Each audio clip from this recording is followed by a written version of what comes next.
Olá! No ar mais uma edição do Sala de Aula na TV. E nessa temporada, você acompanha a produção acadêmica dos estudantes de pós-graduação da Unesp sobre paisagismo. As reflexões fizeram parte da disciplina Repertório Vegetal e Paisagístico na Construção do Território Paulista, ministrada pela professora Marta Enoquibara, em 2018 e 2020, na pós-graduação em Arquitetura e Urbanismo da FAAC, no campus de Bauru. E neste episódio nós vamos tratar da erva mate, uma planta que é muito conhecida pelas bebidas que a utilizam, como o chimarrão, tereré e o chá mate. Vamos saber agora mais do mate, a erva além da bebida. Participam da edição Ananda Rosa e Daniel Ferrari. Bom programa! Olá a todos e todas, sejam bem-vindos ao Sala de Aula na TV. Nessa temporada, temos como tema a circulação das plantas nos jardins. E nesse episódio, teremos a participação da Ananda e do Daniel.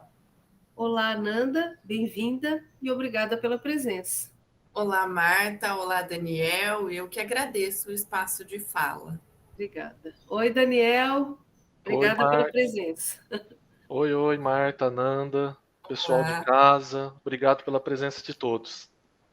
Pessoal, nós vamos conversar com vocês hoje sobre os resultados da disciplina Repertório Vegetal e Paisagístico na Construção do Território Paulista, que teve como tema de trabalho a circulação das plantas nos jardins. O que consistiu esse trabalho? A partir do conteúdo teórico ministrado nas aulas e da viagem didática realizada ao Rio de Janeiro, com a parceria da Fundação Parques e Jardins, isso para os alunos que fizeram a disciplina em 2018, caso do Daniel e da Nanda, né? Então, a partir disso, os alunos tinham que escolher uma planta, investigar a sua origem, como ela chegou ao Brasil e como ela se inseriu em nossas praças, jardins e na arborização urbana, mas também explorando os aspectos econômicos e culturais. Os resultados dos trabalhos, eles trazem uma pluralidade de olhares que são enriquecidos pelas diferentes áreas de formação dos alunos que participaram da disciplina. No caso de 2018, Arquitetura e Urbanismo, formação da Ananda e do Daniel, e também aluna da Ecologia. Pessoal, hoje nós vamos falar sobre uma erva. Ananda, vamos começar com a pergunta que não quer calar. De que erva você está falando? Bom, hoje nós vamos bater um papo a respeito da erva mate, que foi a planta que me coube quando cursamos a disciplina Repertório Vegetal e Paisagístico. Nós precisávamos escolher uma espécie para trabalhar uma exposição sobre a circulação das plantas nos jardins. Como eu era aluna regular e eu trabalhava na minha dissertação uma das cidades do Mato Grosso do Sul, eu fiz a proposição da erva mate para Marta e ela aceitou. Nós veremos que tem tudo a ver Mato Grosso do Sul e erva mate. Mas adiantando um pouquinho do papo, a história da erva mate no Brasil é contada no Mato Grosso do Sul com a Companhia Mate Laranjeira, mas também tem uma história forte no Paraná com os famosos leões. Só que o meu enfoque sempre foi, e hoje vai ser também um pouco disso, um enfoque voltado ao viés sul-mato-grossense. Ananda, então você está dizendo para a gente que aquele famoso chamate que nós vemos no supermercado, com um leãozinho na caixa laranja, é essa erva que a gente vai conversar, sobre essa erva que a gente vai conversar hoje? Exatamente, a gente vai falar sobre a erva mate, que nos dá esse chá da caixinha laranja, mas também o chimarrão, que é uma erva infusionada com água quente, muito tomada no sul do país, o tereré, que é uma erva infusionada com água fria, que é bastante tomada também no Mato Grosso do Sul e no interior de São Paulo. Então, além desse chá da caixinha laranja, Daniel e Marta, que o brasileiro sempre tem nos seus armários, a gente, e acho que vai aparecer aí na tela para vocês, esse chá tostado, mais torrado, que a gente compra no mercado, nós temos também no Brasil uma cultura muito enraizada do chimarrão, das rodas de tereré, e acho que vai aparecer também na tela para a galera de casa ver o pop-up da erva, como se toma, né? Do chimarrão, que ela é mais moidinha, e do tereré, que ela é um pouco mais triturada, assim, ela é menos moída, ela é mais triturada. Tá, então todos esses aí, o chamate, o chimarrão, o tereré, são todos a mesma planta, a mesma espécie, que é a erva mate. Isso mesmo. Ananda, anteriormente você comentou sobre a espécie no Mato Grosso e no Paraná, né?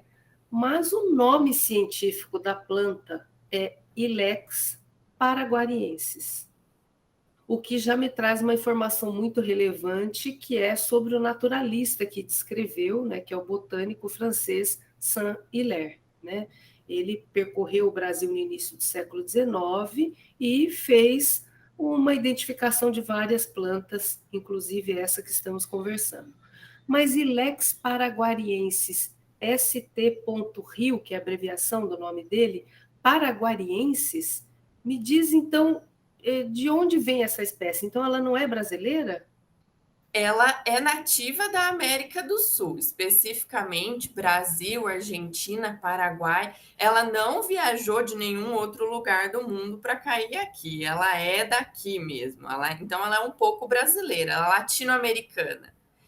Esses tempos atrás até assisti um documentário que falava sobre a erva mate no YouTube, e uma mulher indígena guarani falava assim: a erva nasceu com a gente, ela nasceu junto com a terra. Ah, Ananda, eu lembro que você comentou já com a gente sobre essas bibliografias, falando que datam de 1000 anos de antes da era cristã, esses primeiros achados da erva mate, né?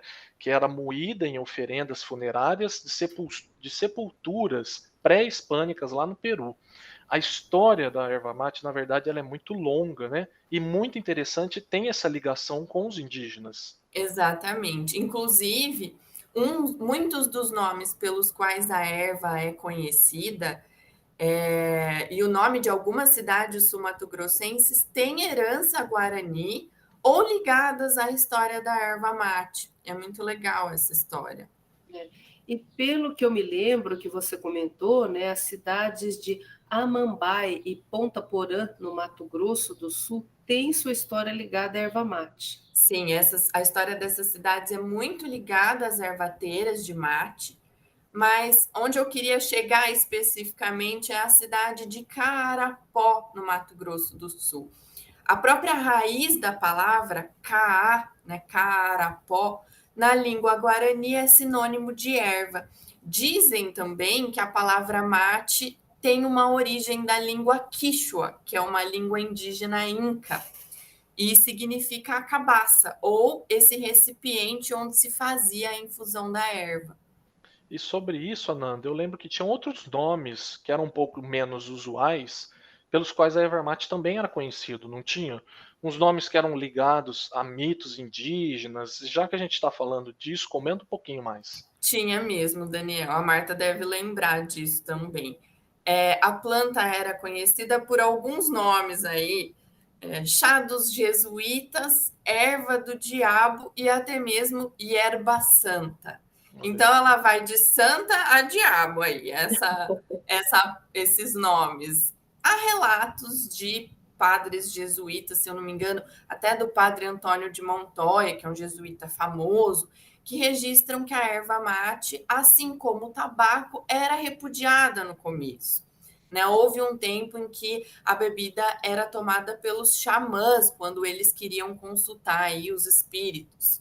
Mas há relatos também de que elas eram oferecidas aos índios mais velhos para que eles tivessem mais energia para o trabalho, para restituir as forças desses índios mais velhos. Acho que por isso erva do diabo, né? Energia. Mas o consumo só passou a ser bem visto pela sociedade não indígena quando os padres passaram a tomar chamate, passaram a aderir à bebida. E vale lembrar, né, que você inclusive ressaltou bem no seu trabalho, que os jesuítas comercializaram muita erva mate, lucraram muito em cima do cultivo e também que a planta tem propriedades estimulantes, né? Vamos lembrar que propriedades estimulantes, né? Ela não dá barato, essa erva não dá barato. Mas ela dá um gás, ela é energizante, ela ajuda a melhorar a digestão, a acelerar o metabolismo. Isso favorecia o trabalho desse indígena mais velho, né? Eu acho que isso passou depois para um costume indígena no geral. Esse pessoal começou a tomar o mate antes de amanhecer para eles terem energia para enfrentar o dia aí. Frisando que a bebida é estimulante. Quem toma com frequência acaba ficando um pouco dependente, assim como o café. Quem é adepto sente até dor de cabeça quando não ingere. É, exatamente. Eu sei que, por fim de erva do diabo, ela passou a ficar santa, porque o uso passou a ser indiscriminado, né? Todo mundo toma, qualquer um pode tomar. E eu lembro até uma coisa que me chocou bastante, de uma imagem do Arquivo Público do Estado de Mato Grosso, tinha uma foto de um bebê tomando tereré, né? Tomando tereré aí, um bebê, aquilo me chocou, porque eu, embora sul-mato-grossense, filha de gaúcho, eu não tenho costume de tomar café e também não tenho muito costume de tomar mate. Então, quando eu tomo, eu tenho tremedeira, porque a bebida ela é energizante, ela é estimulante mesmo. Agora, quem que dá bebida estimulante para criança, né, gente? Uma coisa que eu estava lembrando aqui e pensando, como a logomarca daquela caixinha laranja que vende o chamate, ela é muito certeira, né? Porque a gente precisa de força durante o dia para vencer todos os obstáculos e matar os nossos leões no dia a dia. É brilhante assim essa publicidade, porque o Leão era o sobrenome dos Barões do Mate no Paraná. Então é uma brincadeira excepcional aí para a publicidade da marca. Não é à toa que o chá é maravilhoso, né? Desde a propaganda. É muito assertiva essa logomarca, né, e todo o contexto que tem, né? E, Ananda, você tinha comentado que a palavra caá, ela é relacionada à cabaça, né? Também conhecida no Brasil afora como poranga, que é um tipo de casca muito dura que serve para artesanato, para também a fabricação de objetos, né? Não é nessa cabaça que se toma o chimarrão? Olha, eu sei que o chimarrão se toma na cabaça e o tereré se toma numa guampa.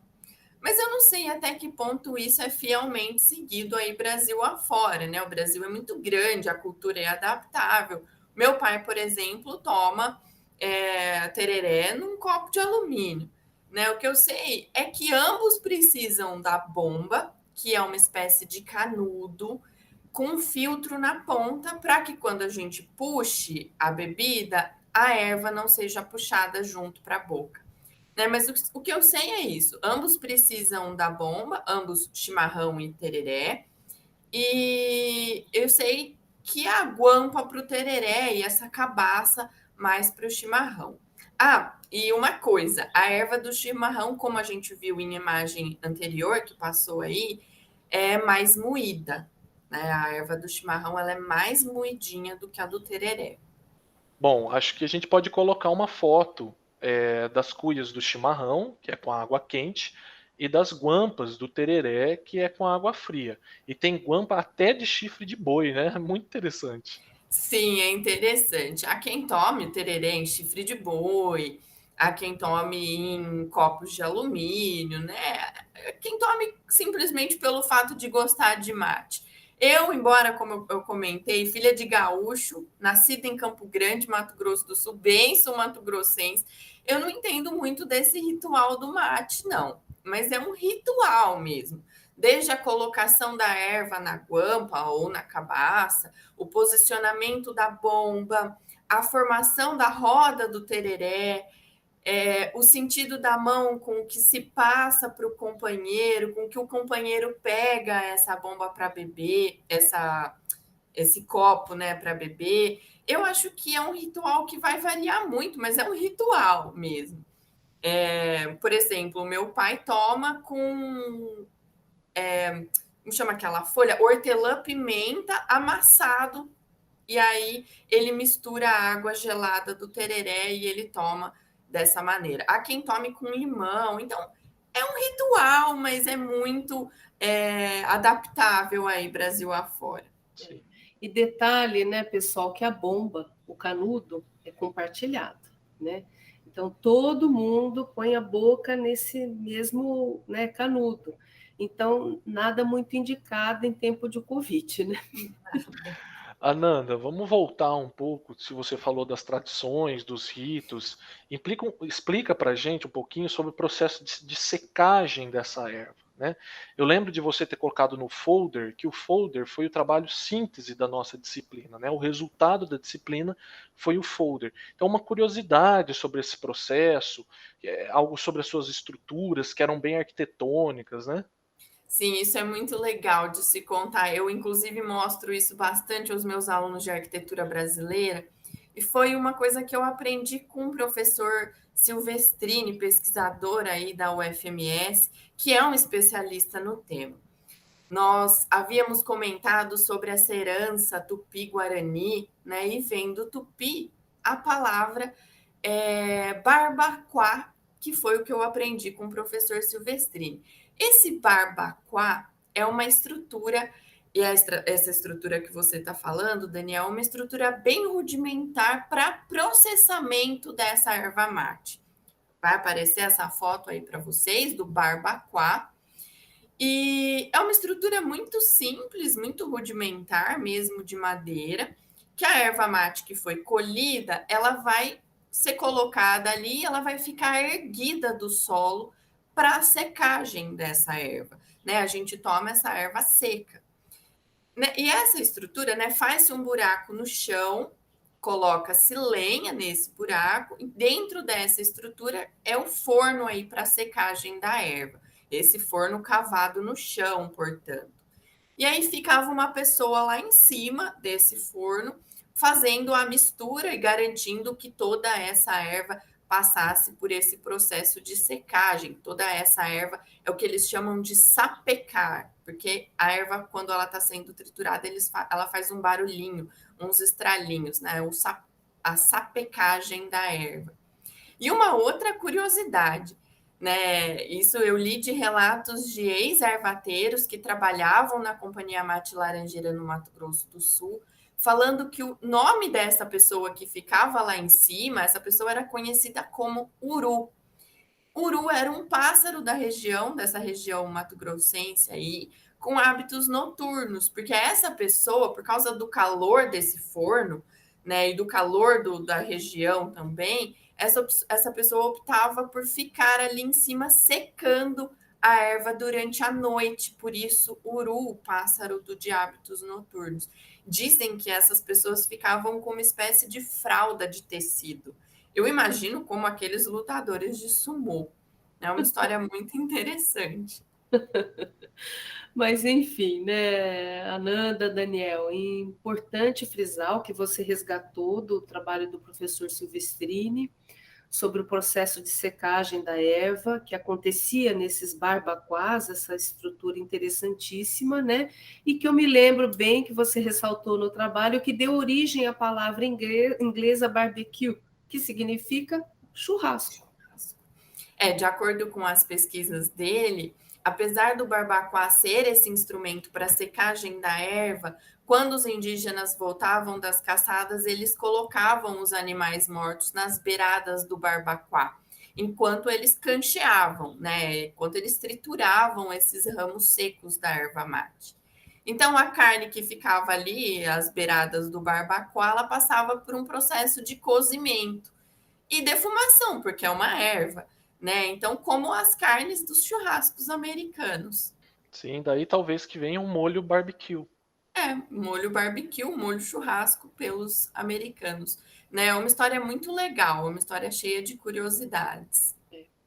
Ananda, vamos agora dar um enfoque à circulação dessa planta nos jardins, já que esse é o tema que a gente propôs, né? Eu lembro você comentando que a planta era colhida nas matas, né? E depois até podemos comentar mais a respeito disso. Se ela era colhida na mata, ela não esteve nos jardins, então? Marta, ela esteve e ela está no Jardim Botânico de Buenos Aires, na Argentina. Quem implantou a espécie lá foi justamente quem dá o nome ao Jardim Botânico de Buenos Aires, o paisagista francês Charles Tays.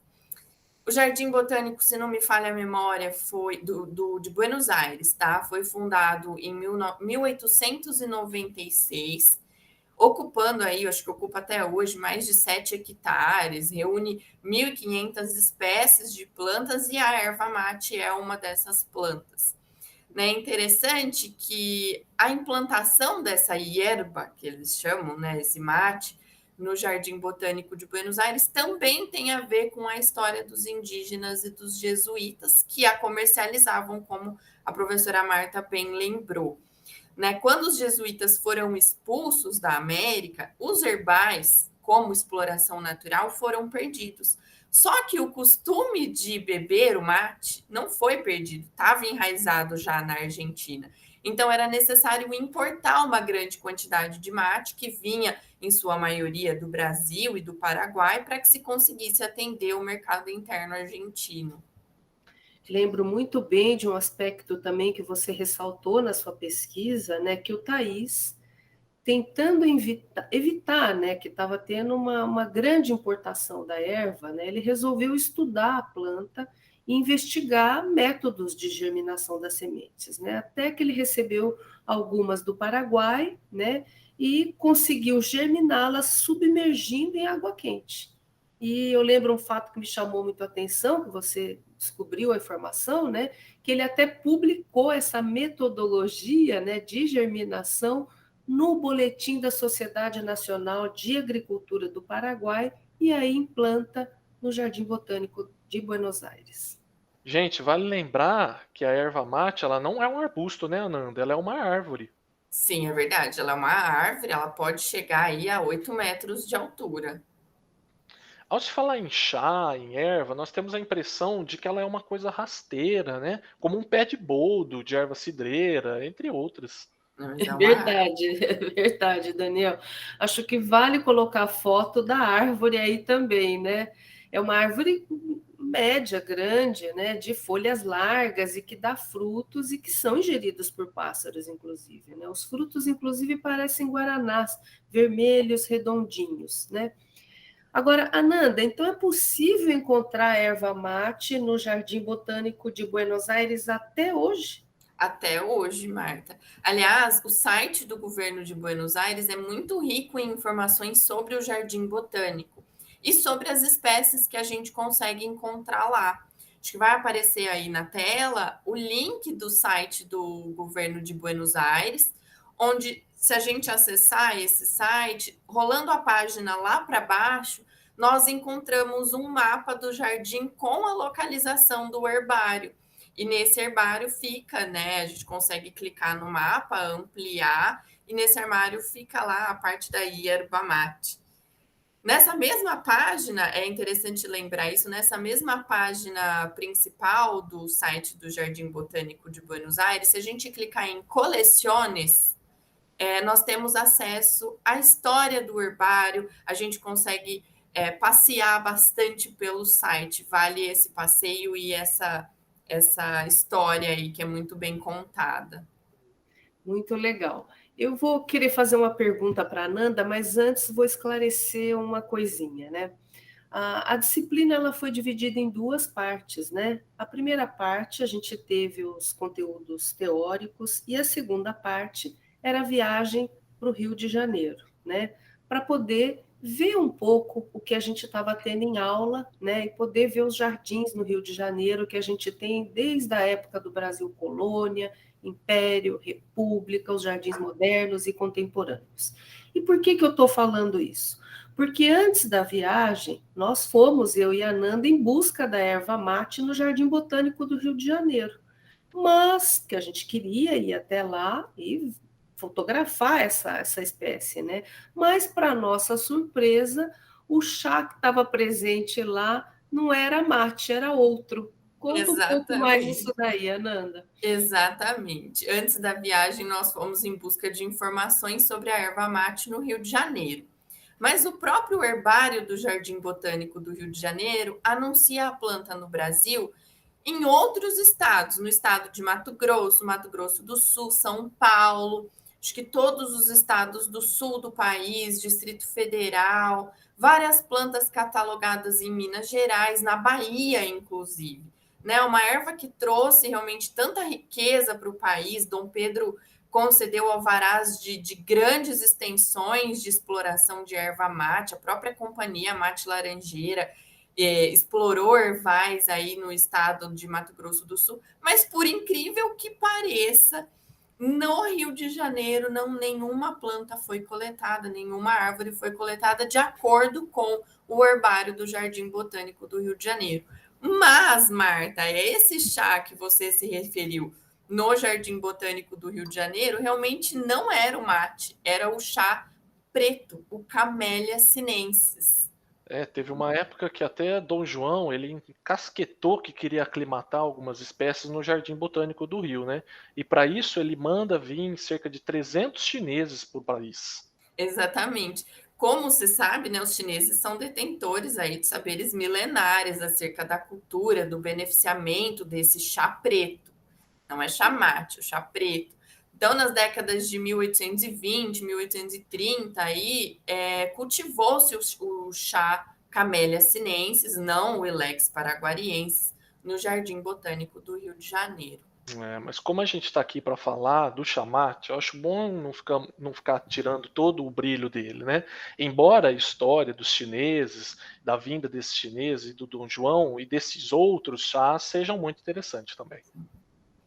Então, gente, saindo dos jardins e indo para utilização em larga escala, né?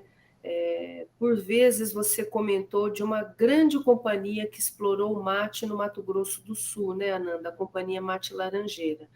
Isso também deve dar assunto para outra conversa e outro episódio, né, sobre a planta. Gente, realmente, essa história da erva mate dá assunto para uma tese de doutorado, especificamente no Mato Grosso do Sul. Essa cultura lá é muito rica, é encantadora, é riquíssima em informações.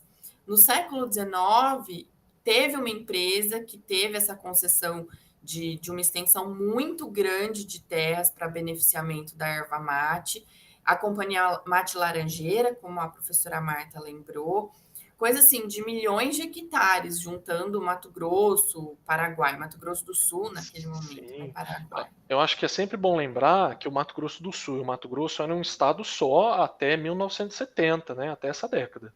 Exatamente, obrigada, Daniel. E há histórias magníficas acerca dessa companhia. Eles tinham concessões de terras cedidas pelo próprio Dom Pedro ao senhor Laranjeira na época, né, que era um dos sócios dessa empresa, pelo que eu sei, foi uma sociedade. Teve uma força econômica muito grande para o estado de Mato Grosso naquele momento, mas para o país inteiro. Né, no auge da companhia, eles possuíam um patrimônio invejável. Eu lembro de estudar isso, a respeito disso. E a própria sede da fazenda, da Mate Laranjeira, era verdadeiramente um centro urbano, assim, era como se fosse uma cidade planejada. Tinha hospital, tinha oficina, farmácia, escola. Pelo que eu li, impressionante, assim, até telefone e luz elétrica eles detinham, além de terem uma própria ferrovia para ajudar, para facilitar esses transportes.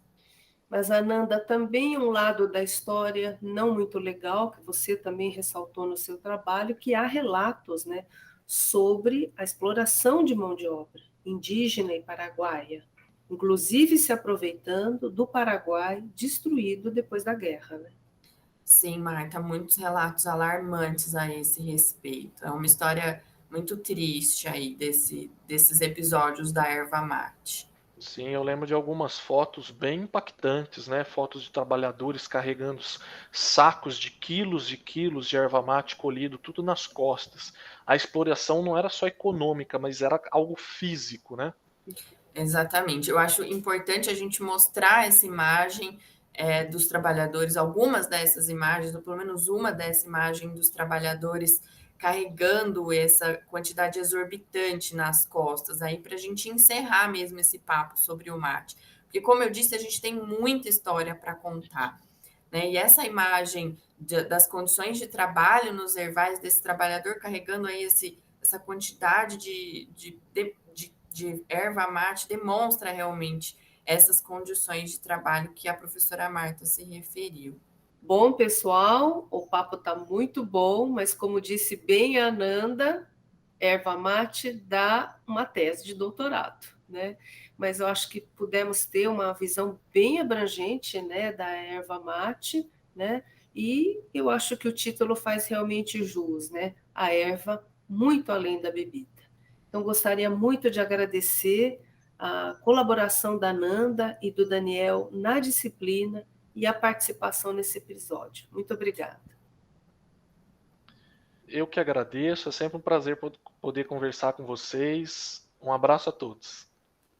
Eu que agradeço pelo espaço de fala. Falar sobre a erva mate foi uma descoberta incrível para mim durante o mestrado. Agradeço, Marta, pelos ensinamentos e pelo espaço aí da erva mate, e agradeço, Daniel, pelo companheirismo aí, por essa troca no episódio. Eu que agradeço, pessoal. Até o próximo. Até.